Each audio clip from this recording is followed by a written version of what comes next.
Hello बच्चों। आप सबको मेरा प्यार भरा नमस्कार और जय हिंद। कैसे हैं आप सब? आप सबकी तैयारी को और बेहतर करने के लिए हम सब लगातार आपके लिए क्लास लेके आ रहे हैं। जैसा कि आपको पता है, पिछली क्लास में हमने एनसीईआरटी के फर्स्ट चैप्टर रियल नंबर की बात की थी और उसका आज पार्ट 2 है। पार्ट 1 में हमने बात कर लिया था रेशनल नंबर क्या होता है, इरेशनल नंबर क्या होता है, कंपोजिट नंबर क्या होते थे, प्राइम नंबर क्या होते थे, को प्राइम नंबर क्या होता था। बड़े अच्छे तरीके से हमने उस क्लास में बताया है। आप जाके पिछली, जो बच्चे नए हैं इसके लिए, वो देख सकते हैं। और अगर आपको लगता है कोई टॉपिक पहले पढ़ना है तो आप परेशान ना होइए, बाकी कमेंट में डालिएगा, काम किया जाएगा उस पर। तो आज की क्लास में हम बात करने वाले हैं फंडामेंटल थ्योरम की। थ्योरम के साथ हम एक थ्योरम की बात करेंगे, एलसीएम एचसीएफ में रिलेशन बात करेंगे, और क्या क्या चीज़ें हैं बेसिक वो आज बात कर लेंगे। कल की क्लास जब आएगी इसकी पार्ट 3, तो आज हम क्वेश्चन भी करेंगे, काफ़ी क्वेश्चन हमारे पास। कल की क्लास में हम प्रूफिंग सीखेंगे इरेशनल नंबर का, कि कैसे उसको हम प्रूफ करते हैं कि इरेशनल नंबर है या नहीं। चलिए स्टार्ट करते हैं आज की क्लास को। और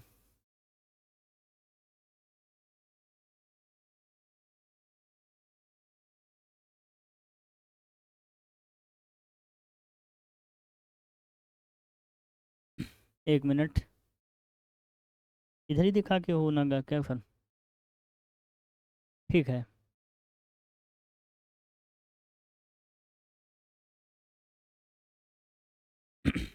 तो पहला क्या है, H C F LCM using prime factorisation method. तो ये कुछ नया तरीका नहीं है प्राइम फैक्टराइजेशन का। जैसे देखिए, प्राइम फैक्टर के एलसीएम और एच सी एफ आपने पहले भी पढ़ रखा होगा कि कैसे इसको हम सॉल्व करते हैं। जैसे कि दे दिया जाए, दो वर्ड लिखे गए एलसीएम और एचसीएफ, पहले इसको हम बता देते हैं आपको। देखिए, एलसीएम और एचसीएफ को समझने का सबसे आसान तरीका ये है कि एक क्वेश्चन लिखते हैं, फिर उसी पे हम आपको बताएंगे। जैसे हमने लिख दिया 4, 4 का हमने फैक्टर किया 2 × 2। हमने एक नंबर आपको और दे दिया 18। क्या लिख दिया? 18, 2। ये दो नंबर अपने पास हैं। अब आप देखिए इसमें कि जो 2 है हमारा, जो अपना 2 है, वो यहाँ अगर इसको चाहें तो हम लिख सकते हैं 2 की पावर 2। जी सर, लिख सकते हैं। यहाँ पर हम लिख सकते हैं 2 की पावर n मल्टीप्लाई 3 की पावर 2। अगर हम यहाँ पर एक बात आपसे पूछें सर, क्या कि इसमें दोनों में कोई चीज़ कॉमन है? आपने कहा हाँ सर कॉमन है, इसमें और चीज़ कॉमन नहीं है। तो एच क्या होता है? एच ये बोलता है कि smallest power of each prime factor, smallest power of each prime factor. जैसे देखिए, इसमें भी 2 कॉमन पर इसमें भी, लेकिन इसकी स्मॉलेस्ट पावर क्या है? 2 की पावर 1। बड़ी पावर क्या है? स्मॉलेस्ट, मतलब सबसे छोटी पावर लेनी उस प्राइम फैक्टर की। तो सबसे छोटी पावर हमारी क्या है? 2। तो इसलिए इसका जो एच हो जाएगा वो 2 हो जाएगा। बात समझ में आई? हमने क्या बोला इसमें? Smallest power of, smallest power each prime factor, ये होता है एलसीएम, सॉरी एचसीएफ। अगर इसी की बात करें हम एलसीएम में, एलसीएम क्या होता है? अब इस एलसीएम क्या होता है कि largest power of each prime factor. तो लार्जेस्ट पावर हमारी ये है फॉर 2, और यहाँ पर 3 जो नहीं है उसका भी होता है। तो इसलिए जो इसका एलसीएम हो जाएगा 2 की पावर 2 और 3 की पावर 2। तो क्या होता है? Largest, largest power of each prime factor. मतलब कि प्राइम फैक्टर की सबसे बड़ी वाली पावर जो होगी वो हमारी क्या कहलाएगी? एलसीएम कहलाएगी। तो ये हमारा हो गया एलसीएम। इससे ज़्यादा आपको कुछ नहीं सीखना है एलसीएम और एचसीएफ में। इतनी सी बात सीखनी है, जो दोनों में कॉमन हो और सबसे छोटी पावर हो वो एचसीएफ, और जो तो दोनों में कॉमन हो उसकी बड़ी पावर, और जो ना कॉमन हो उसको भी लिखते हैं हम। तो ये होता है हमारा LCM, lowest common multiple, highest common factor. नाम तो हाईएस्ट पावर है, हाईएस्ट को फैक्टर है, पर होता कौन सा है? स्मॉलेस्ट वाला। समझ में आया? जी सर, आया।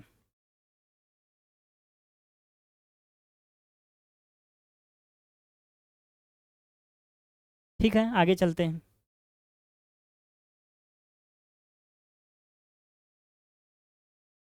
एक क्वेश्चन दिया गया एलसीएम और एचसीएफ पे, क्या है दिया गया, find the LCM and HCF of 6 and 20 the prime factorisation method. LCM और एचसीएफ चाहिए अपने को, कैसे निकालेंगे? नंबर क्या दिया गया है? नंबर दिया गया 6 और दिया गया 20।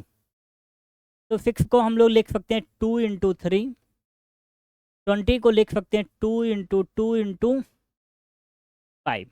लिख सकते हैं? जी सर लिख सकते हैं। इसको हम लिख सकते हैं 2 की पावर 1 मल्टीप्लाई 3 की पावर 1। इसको हम लिख सकते हैं 2 की पावर 2 मल्टीप्लाई 5 की पावर 1। तो अगर हम यहाँ से सर क्या एचसीएफ की बात करें तो एचसीएफ क्या होता है? Smallest power of each prime factor. तो स्मॉलेस्ट पावर क्या है हमारी? 2 की पावर 1, यही कॉमन है। तो क्या हो जाएगा एचसीएफ? 2। अगर हम एलसीएम की बात करें तो कॉमन का मैक्सिमम पावर 2 की पावर 2 3 इंटू 5। एलसीएम हमारा क्या हो जाएगा? 2 की पावर 2 3 और 5। ये आपके बोर्ड में आया हुआ क्वेश्चन है। क्लियर? ठीक, आगे चलते हैं।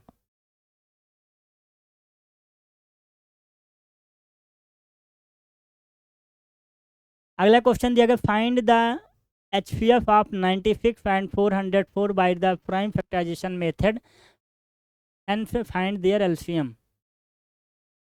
ये दो नंबर दिए गए हैं,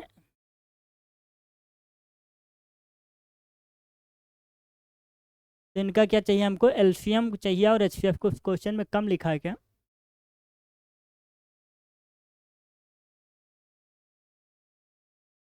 ठीक है, चलिए एचसीएफ और एलसीएम निकालना है दोनों में।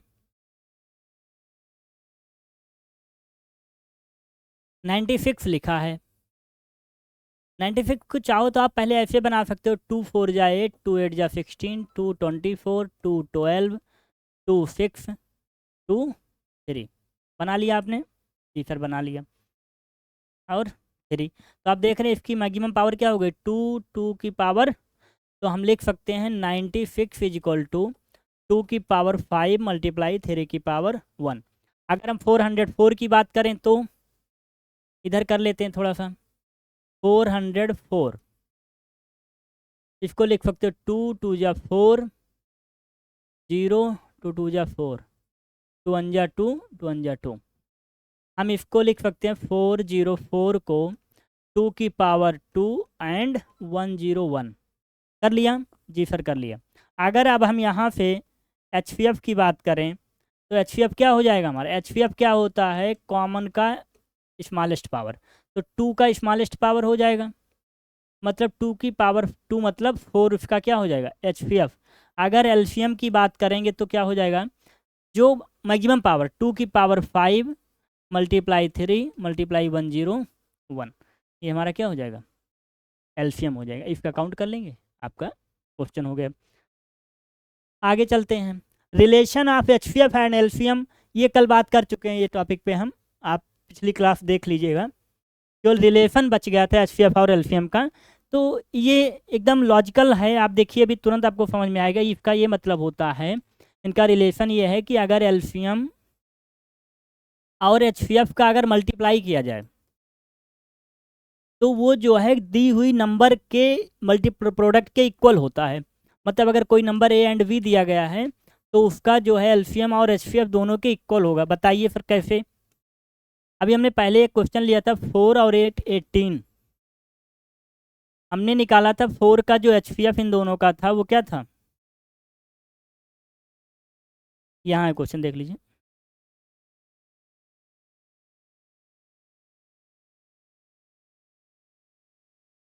कहाँ पे लेता? हाँ, एचसीएफ उनका 2 था और एलसीएम एचसीएफ इनका था 2 और ये था एचसीएफ, और इनका जो एलसीएम था वो था 2 की पावर 4 और 9, 36 था क्या? 36 था। अब आप देखिए हम ये बात आपको बोले हैं ऊपर क्या, कि एलसीएम और एचसीएफ का मल्टीप्लाई दोनों नंबर के प्रोडक्ट के इक्वल होगा। तो हमारा दोनों नंबर क्या है? 8 और सॉरी 18, एलसीएम इसका आया हमारा 36 मल्टीप्लाई HCF हमारा आया 2। दोनों नंबर हमारे क्या थे, एक 4 था एक 18 था सर। इन दोनों का अगर मल्टीप्लाई करेंगे 36 2 जा 72, 18 4 जा 72, तो यही हमारा रिलेशन है। देखिए क्या ये रिलेशन प्रूव हो गया, बिल्कुल प्रूव हो गया कि हमारा जो एलसीएम और HCF होता है गिवन प्रोडक्ट नंबर के इक्वल होता है, जो हमारा नंबर दिया गया उसके इक्वल होता है। तो ऐसे आप कोई भी कर सकते हैं। क्या सर, देखिए आपको लिखना क्या है पेपर में कि एलसीएम और HCF का जो प्रोडक्ट होता है वो first number and second number के इक्वल होता है।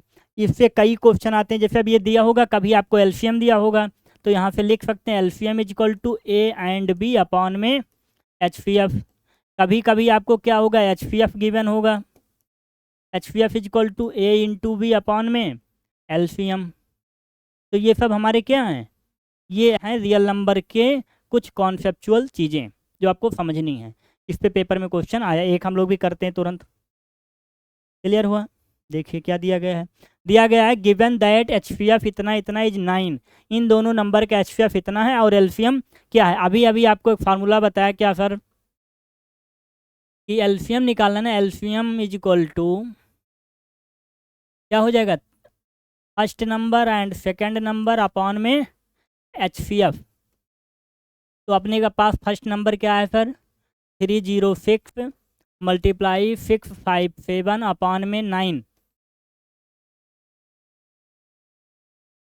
मल्टीप्लाई कर दिए, 9 1 जा 9, 9 3 जा 27, 3 इधर गया, 9 4 जा 36, मल्टीप्लाई करेंगे एलसीएम इज इक्वल टू आ जाएगा 34 मल्टीप्लाई 657। इसको आप सॉल्व कर लेंगे, आपका आंसर आ जाएगा। देखा कितने आसान तरीके से बोर्ड में आया हुआ क्वेश्चन है ये आपके, और इजी वे में आपने इसको सॉल्व कर लिया। मल्टीप्लाई करके आप लिख देंगे, वो आपका एलसीएम हो जाएगा। इसी फार्मूले का यूज किया, तो आपको भी इसको समझना है कि कैसे हम लोग इसको यूज करते हैं। रैशनल इरेशनल हमने आपको बता ही दिया था कि क्या होते थे। 2-3 कंडीशन इसमें कल हमने आपको बताई, टर्मिनेटिंग की, नॉन टर्मिनेटिंग की। एक टर्मिनेटिंग होता है, डेसिमल के बाद वैल्यू इंड हो जाती है फिक्स पॉइंट के बाद। नॉन टर्मिनेटिंग रिपीटिंग होता है कि वैल्यू तो इंड नहीं होती लेकिन सेम नंबर रिपीट होता है। एक बताया नॉन टर्मिनेटिंग, नॉन रिकरिंग, मतलब रिपीट तो होगा लेकिन सेम नंबर नहीं रिपीट होगा। तो इसकी चर्चा हम कल आप सबके सामने कर लिए हैं। जब हम प्रूफ सीखेंगे तो उससे पहले आपको एक थ्योरम सीखनी है, होता कुछ नहीं है। क्या लिखा है, तो आप पढ़िएगा। ये बात बोला, लेट पी, अरे अरे अरे एक second, let P B A prime number, let p be a prime number if p divides a square then p divides a। p कोई है, लेट p करना है, b a प्राइम नंबर है।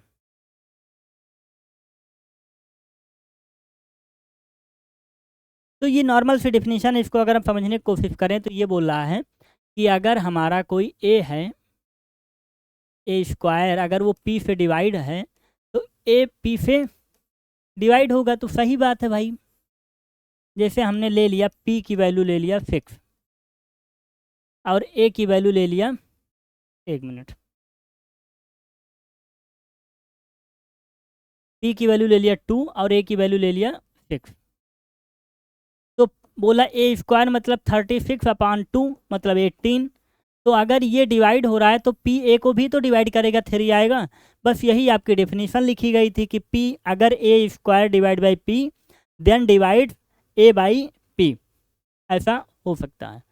बस इतनी सी बात थी आज की क्लास में, और बिल्कुल आपको ये बातें समझ में आई होंगी। इस फार्मूले को आप नोट करेंगे जो हमने आपको बताया, और कल की क्लास में हम सीखेंगे प्रूफ ऑफ इरेशनल नंबर को कैसे प्रूव किया जाता है। तो उम्मीद करते हैं ये क्लास आपको समझ में आई होगी, और हम एनसीईआरटी को फॉलो करते हुए एक के बाद एक चैप्टर को आप सबके सामने लाएंगे। पहले कॉन्सेप्ट, उसके बाद क्वेश्चन PYQ खूब। तो चलिए मिलते हैं अब आपको अगली क्लास में। जय हिंद बच्चों।